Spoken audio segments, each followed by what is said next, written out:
कहानी से मैं अपनी बात शुरू करना चाहूंगा। सुना है मैंने कि चीन में एक बहुत बड़ा विचारक लाओत्से पैदा हुआ। लाओत्से के संबंध में कहा जाता है कि वो बूढ़ा ही पैदा हुआ। ये बड़ी हैरानी की बात मालूम पड़ती है।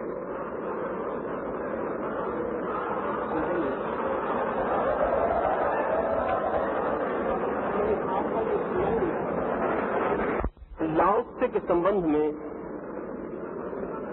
ये बड़ी हैरानी की बात कही जाती रही है कि वो बूढ़ा ही पैदा हुआ।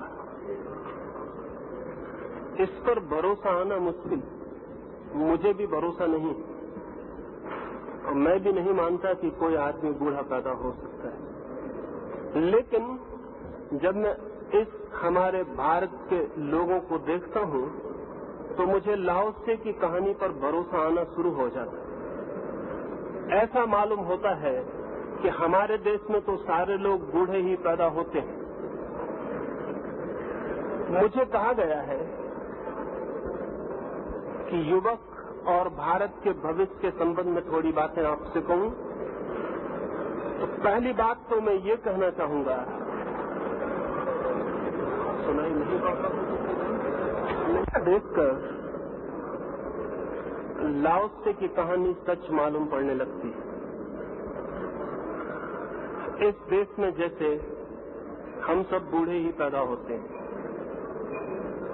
बूढ़े आदमी से मतलब सिर्फ उस आदमी का नहीं है जिसकी उम्र ज्यादा हो जाए, क्योंकि ऐसा भी हो सकता है कि आदमी का शरीर बूढ़ा हो और आत्मा जवान हो, लेकिन इससे उल्टा भी हो सकता है। आदमी का शरीर जवान हो और आत्मा बूढ़ी हो।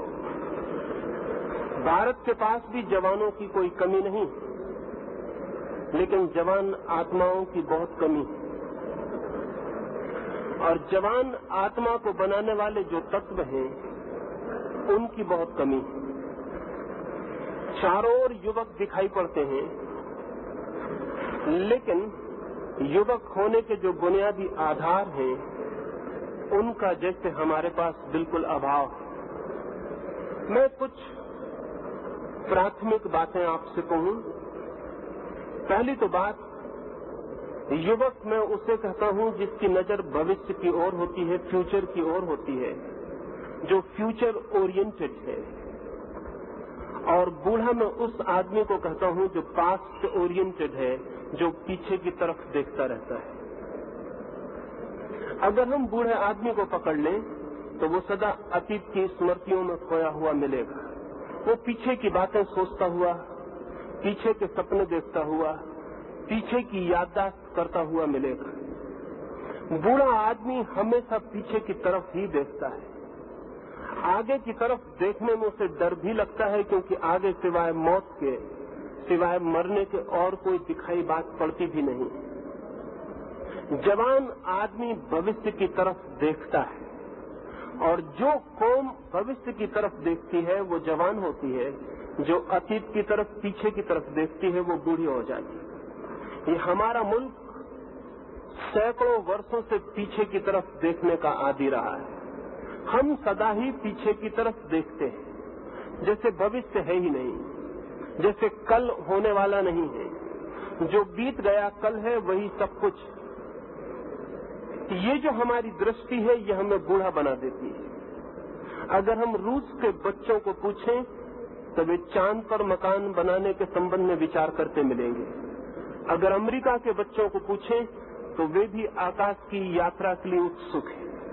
लेकिन अगर हम भारत के बच्चों को पूछें तो भारत के बच्चों के पास भविष्य की कोई भी योजना, भविष्य की कोई कल्पना, भविष्य का कोई भी स्वप्न, भविष्य का कोई उटोपिया नहीं है। और जिस देश के पास भविष्य का कोई उटोपिया न हो, वो देश भीतर से सड़ना शुरू हो जाता है और मर जाता है। भविष्य जिंदा रहने का राज, भविष्य के कारण ही आज हम निर्मित करते हैं, भविष्य के लिए ही आज हम जीते और मरते हैं।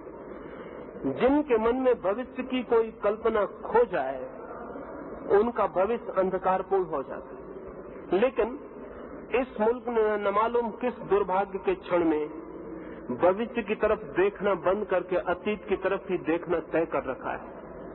हम अतीत के ग्रंथ पढ़ेंगे, अतीत के महापुरुषों का स्मरण करेंगे, अतीत की सारी बातें हमारे मन में बहुत स्वर्ण की होकर बैठ गई हैं। बुरा नहीं है कि हम अतीत के महापुरुषों को याद करें, लेकिन खतरनाक हो जाता है अगर भविष्य की तरफ देखने में हमारी स्मृति बाधा बन जाए। कार हम चलाते हैं तो पीछे भी लाइट रखने पड़ते हैं, लेकिन अगर किसी गाड़ी में सिर्फ पीछे ही लाइट हो और आगे लाइट हम तोड़ ही डाल दें तो फिर दुर्घटना के अतिरिक्त और कुछ भी नहीं हो सकता। गाड़ी में भी रियर व्यू मिरर रखना पड़ता है, एक दर्पण रखना पड़ता है जिसमें से पीछे से दिखाई पड़े, लेकिन ड्राइवर को हम पीछे की तरफ मुंह करके नहीं बैठा सकते। अतीत का इतना ही उपयोग है जितना रियर व्यू मिरर का एक कार में उपयोग होता है।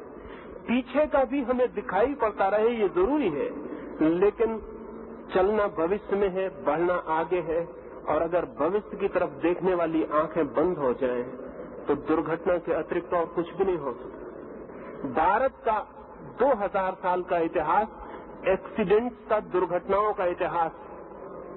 इन 2000 सालों में हम सिवाय गड्ढों में गिरने के किन्हीं ऊंचाइयों पर नहीं उठे। गुलामी देखी है, गरीबी देखी है, बहुत तरह की दीनता और बहुत तरह की परेशानी देखी है, और आज भी हमारे पास भविष्य की कोई ऐसी योजना नहीं है कि हम ये सोच सकें कि आने वाला कल आज से बेहतर हो सकेगा।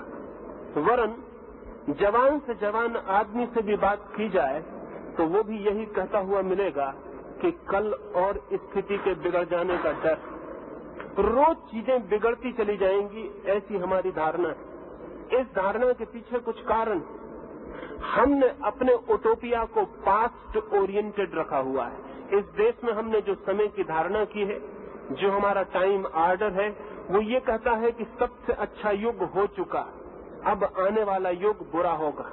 सतयुग हो चुका, कलयुग हो रहा है, और रोज हम अंधकार में उतरते चले जाएंगे। जो भी अच्छा था वो बीत चुका। राम, कृष्ण, नानक, कबीर, बुद्ध, महावीर, जो भी अच्छे लोग हो सकते थे वो हो चुके। अब भविष्य में जैसे कोई अच्छे होने का हमें उपाय नहीं दिखाई पड़ता। लेकिन ध्यान रहे, जो भविष्य में अच्छे आदमियों को पैदा हम न कर पाए तो हमारे अतीत के अच्छे आदमी झूठे मालूम पड़ने लगेंगे। अगर हम भविष्य में और श्रेष्ठताएं न छू सके तो हमारे अतीत की सारी श्रेष्ठताएं काल्पनिक और कहानियां मालूम पड़ने लगेंगी, क्योंकि बेटा बाप का सबूत होता है, और अगर बेटे गलत निकल जाएं तो अच्छे बाप की बात सिर्फ मन भुलाने की बात रह जाती, वो गवाही नहीं रह जाता। भविष्य तय करेगा कि हमने अतीत में राम को पैदा किया या नहीं पैदा किया। अगर हम भविष्य में राम से बेहतर आदमी पैदा कर सकते हैं तो ही हमारे राम सच्चे साबित होंगे। अगर हम राम से बेहतर आदमी पैदा नहीं कर सकते तो दुनिया हमसे कहेगी कि राम सिर्फ कहानी है, यह आदमी तुमने कभी पैदा किया नहीं।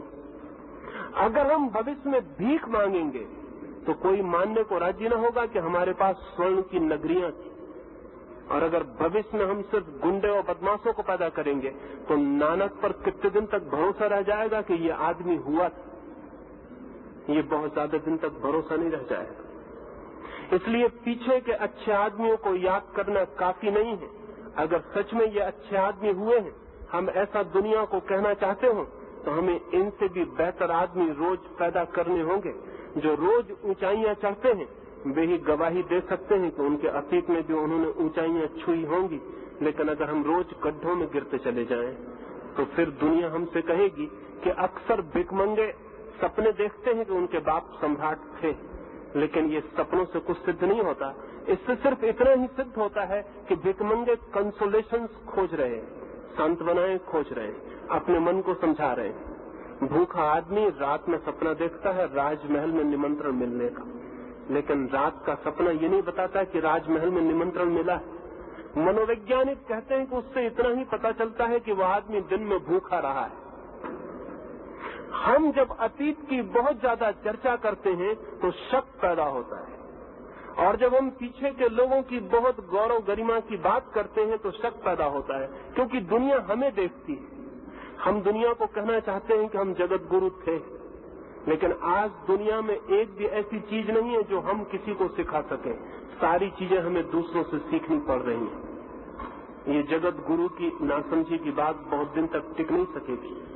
और आज नहीं कल अगर दुनिया हमारा मजाक उड़ाने लगे और हमसे कहने लगे कि हम जगत गुरु होने का ख्याल इसीलिए मन में पैदा कर लिए हैं क्योंकि हम सारे जगत के शिष्य हो गए हैं, और इस बात को बुलाने के लिए, अपने अहंकार को बचाने के लिए हम इस तरह की बातें कर रहे हैं, तो इसमें बहुत आश्चर्य न होगा। आज सुई से लेकर हवाई जहाज तक भी हमको बनाना हो तो सारी दुनिया में कहीं और हमें सीखने जाना पड़ता है। आज हमारे पास सिखाने योग्य कुछ भी नहीं बचा है। आज हम दुनिया को कुछ भी सिखा नहीं सकते, लेकिन हम ये बात कहे चले जाएंगे कि हम कभी दुनिया के गुरु थे। ध्यान रहे, जब कोई कौम ये बात करने लगती है, पास्ट टेंस में जब कोई कौम बोलने लगती है, तो समझ लेना कि वो दीन हो गई। जब कोई कहने लगे कि मैं अमीर था, तब समझ लेना कि वो गरीब हो गया है। और जब कोई कहने लगे कि मैं ज्ञानी था, तब समझ लेना कि वो अज्ञान में गिर गया है। और जब कोई कहने लगे कि कभी हमारी शान थी, तो समझ लेना कि शान मिट्टी में मिल चुकी है। ये सारी बातें जो हम गौरव की करते हैं, हमारे धूलि में गिर जाने के अतिरिक्त और किसी बात का प्रमाण नहीं।